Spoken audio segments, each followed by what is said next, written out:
Bobby, coming into this season compared to last season, what is the feeling surrounding this team? So definitely a lighter mood. Part of it is just generationally. We have most of our guys are in their 20s and the cores, probably all under 25. So there's a bit more excitement and newness. I think for the fans, there's probably some new faces, but it's also a time to sort of find your new favorite Raptor. And I think it's light and exciting, I'd say. Speaking of favorite Raptors, no doubt one of those is Scotty Barnes. You guys have made it very clear that he is the face of the franchise moving forward. What are your expectations for Scotty this season? I think we've already seen it this summer. It's a natural kind of maturation as you turn maybe to your mid-20s. He's 23 now.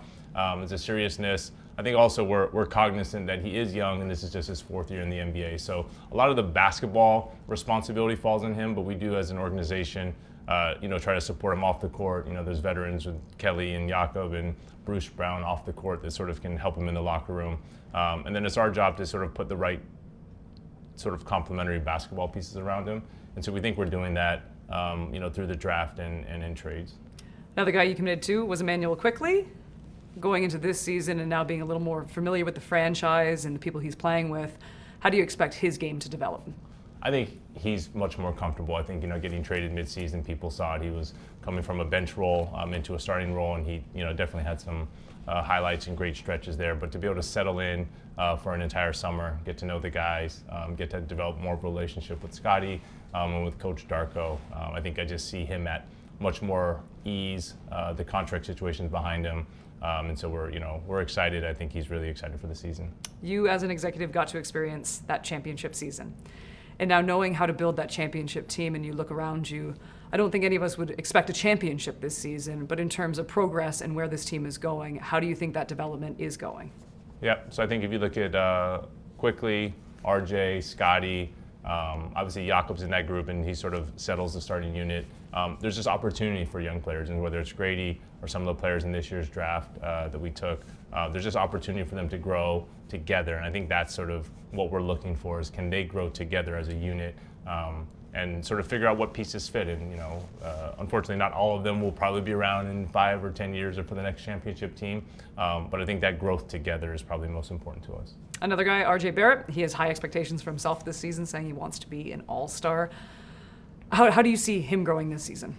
Yeah, I think it was really fun to see him this summer with the Canadian team, sort of the intensity, and he has that sort of attacking mindset. And also I think, people maybe forget the end of last year, there were some personal issues off the court, so all 3 of them didn't get to play together as much. And so I think seeing them being more comfortable with each other, I think it'll be a big year for RJ.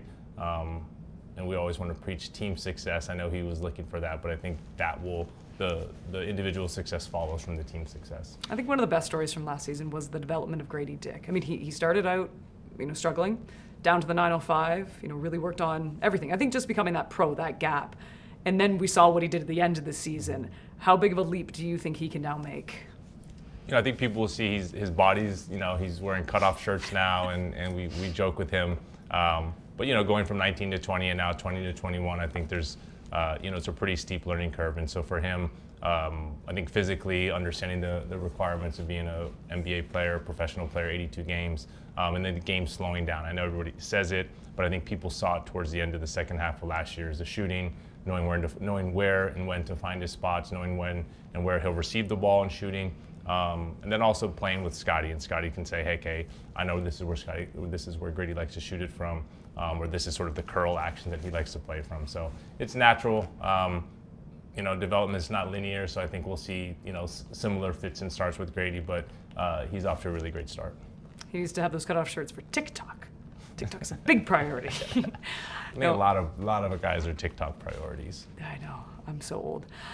Let's talk about what's happening this season with this franchise, and obviously the retirement of Vince Carter's jersey. It's going to the rafters. It's the first time this has happened. I mean, there are a lot of people who are absolutely thrilled for this and say he deserves it. And then there's a lot of people who remember, certain parts of it in the end, and they aren't overly thrilled. But overall, from an organizational standpoint, I mean, how excited are you guys to have Vince back and celebrating him and what he did?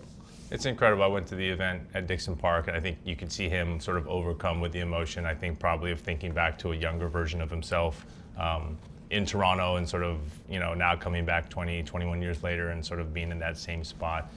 But even for me as a basketball fan growing up, Vince obviously was iconic, the dunk contest, just sort of making the basketball world aware of the Toronto Raptors. And we've been here 11 years, so maybe a third of the history, so we weren't sort of part of that.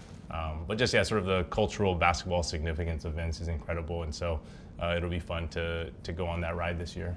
You and I were both around for all the Kyle Lowry years. Do we see 7 going to the Rafters? Would you put 7 in the Rafters? Of course, in due time. I think Kyle's still playing, and at the right moment we'll have that conversation. Okay, so check that. Bobby Webster told me Kyle Lowry.